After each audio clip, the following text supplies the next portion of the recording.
ये पटाने के बात करें ना, इसको लास्ट में कैसे पटाएंगे नहीं आप लोग देखिएगा लास्ट में कैसे पड़ जाएंगी ये। तो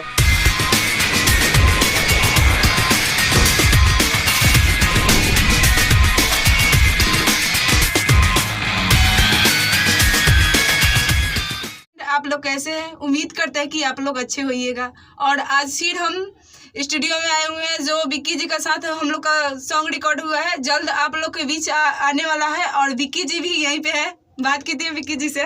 बोलिए विक्की जी। हाय गाइज, कैसा है आप लोग? और उम्मीद करते हैं कि बहुत अच्छे होंगे मेरे भाई दोस्त सभी। जहाँ जहाँ भोजपुरी सुनते हैं सबको मेरा प्रणाम है। एगो हाथ बिजी बा, हमारे हाथ में मोबाइल बा बटे। तो रहल बात की आज गाना रिकॉर्डिंग भइला दोनों आदमी के साथ में। एगो गाना बहुत अच्छा गाना बा, जौना गाना के बोल बटे एक बाप के बेटा बाड़े तो हमके पटा ले। हाँ, एक बाप के बेटा बाड़े तो हमके पटा ले, यही है। और बहुत अच्छा गाना है, रोमांटिक गाना है। आप लोग को जरूर अच्छा लगेगा। आप लोग के बीच जल्द आने वाला है, प्लीज आप लोग जरूर सुनिएगा। अच्छा, उसके बाद है कि भाई लोग गाना विक्की बेमिसाल ऑफिशियल चैनल से हो सकता है आएगा, अभी तो नहीं फाइनल किया गया है। जो चैनल पर आएगा इसे बता देंगे आप लोग को, फेसबुक आईडी से मतलब पोस्ट कर देंगे।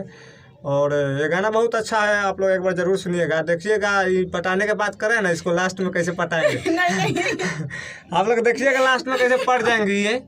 तो यहीं पे वीडियो समाप्त करते हैं। अरे गाना में है, ऐसे नहीं है, ठीक है ना ना, ऐसा ही है, ऐसा ही है, ऐसा ही है भाई लोग। नहीं आप लोग प्लीज गलत नहीं सोचिएगा, सॉन्ग में है। देखिएगा लास्ट में कैसे पढ़ती हैं। ठीक है, ओके बाय, नमस्ते सबको।